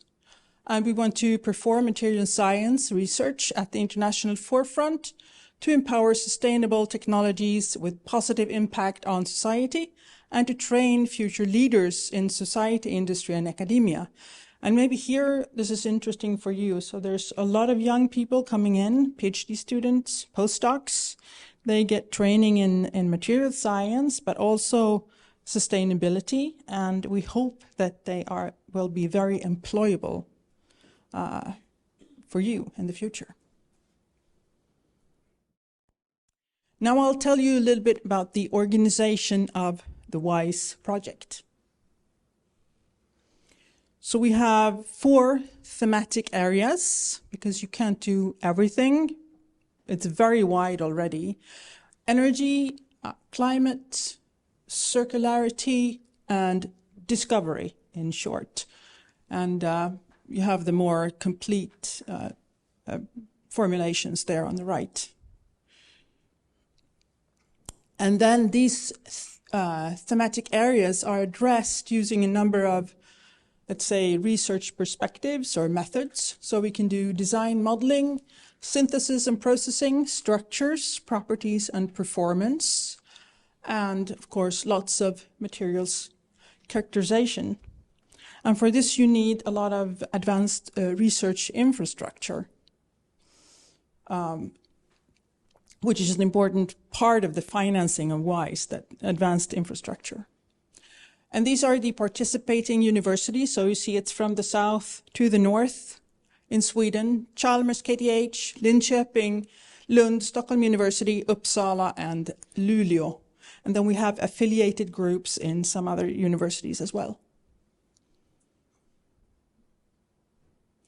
Here are the main program components. We fund new faculty. This is internationally renowned young scientists that we try to recruit to Sweden and have them stay here. We have a guest professor program. We have lots of PhD students and postdocs. You see, the graduate school will have almost 400 participants. We have the research and technology platforms. That's the research infrastructure.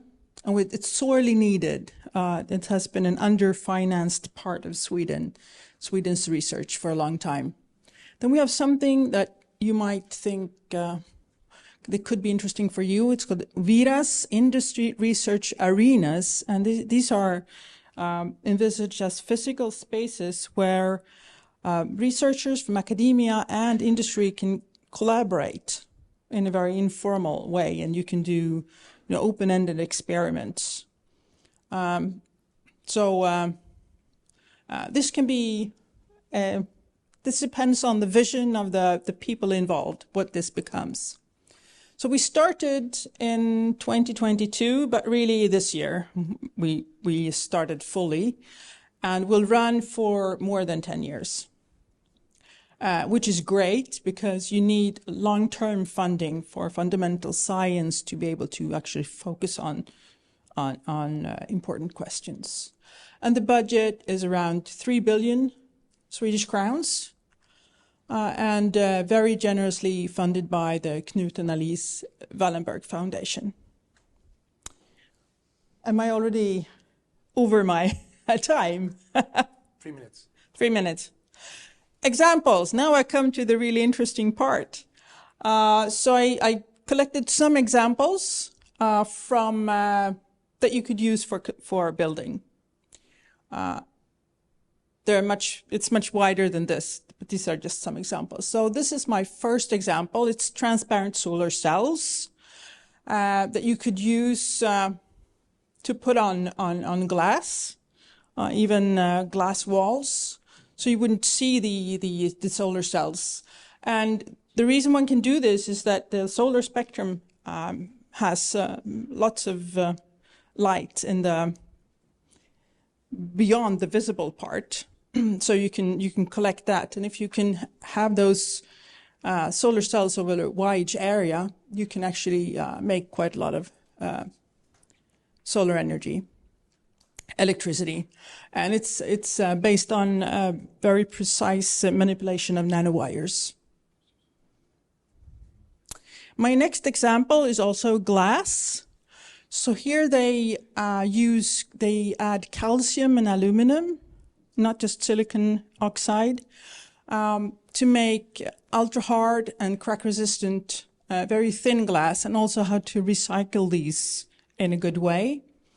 This is one application is, of course, architectural glass. We want lightweight structures, because then the supporting structures of a building can be made lighter. My third example is also lightweight structures. So they do lightweight and strong structures using additive manufacturing and 3D printing, and also how to recycle these easily.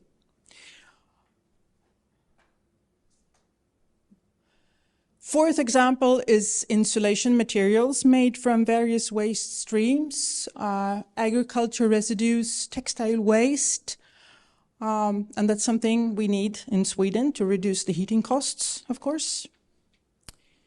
This is my next to last example, and it's a lot of fun. We don't want mold in our houses. Nobody likes mold. But in fact, you can make insulation materials from fungus. What you use is the mycelium, the stuff that's underground. This is a new old technology, because in Romania they make something called fake leather using mycelium. And what you can do is if you put the mycelium, you give it food and you have it in a form, it can grow in the form you want it. And once you don't want to use it anymore, it composes very easily. It's just compost. So this is actually an insulation material that they have done in this way. And finally, we have concrete, the big bad boy of construction materials. What people are doing here is to make it more durable, crack resistant, by adding fiber. This is also known technology, but they want to optimize it, and they're looking at different applications. And the circularity aspect here is the smallest of the circles that we saw in your presentation, which is that we want things to live for a long time. As long as the atoms are in the right place and we can use them, then we're happy. We don't need to use any energy or work to move them around. And thanks for listening.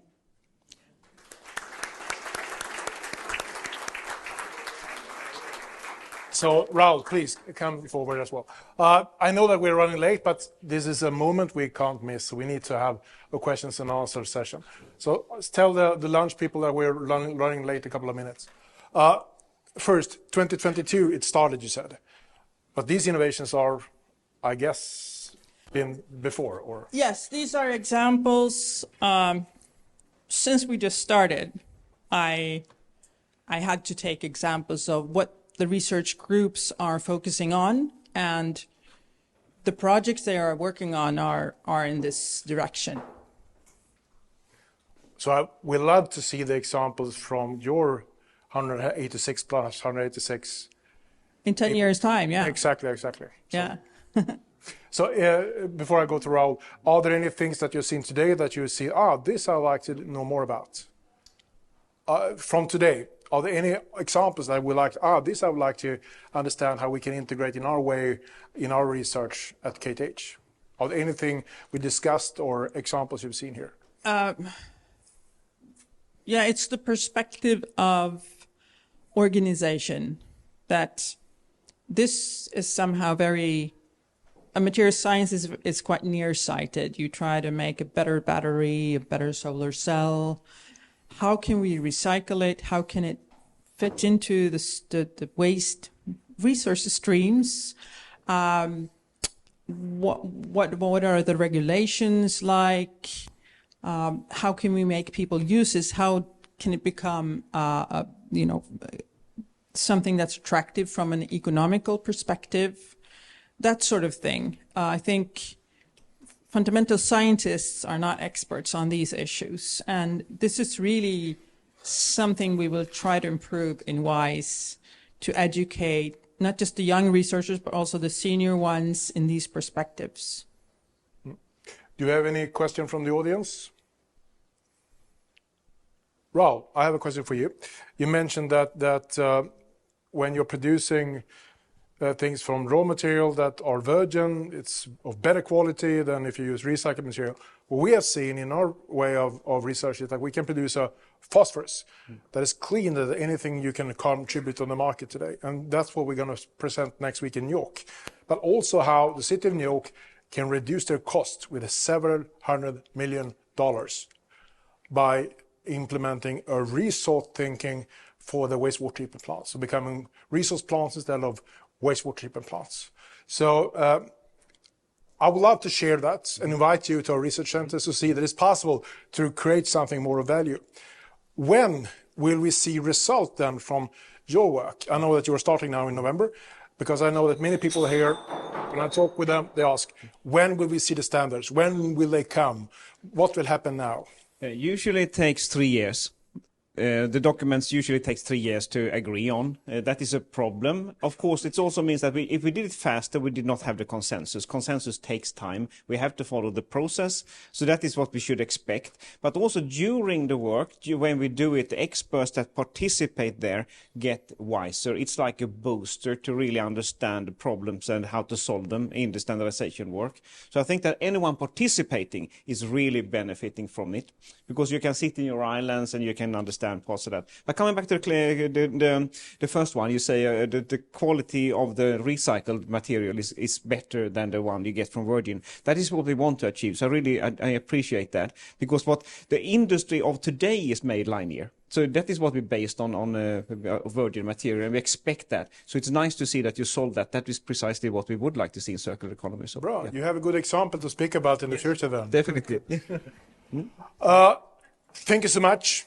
I know we have run out of time, and I'd love to continue with questions, but we take that in the lunch and network and speak with people. So please, take a seat.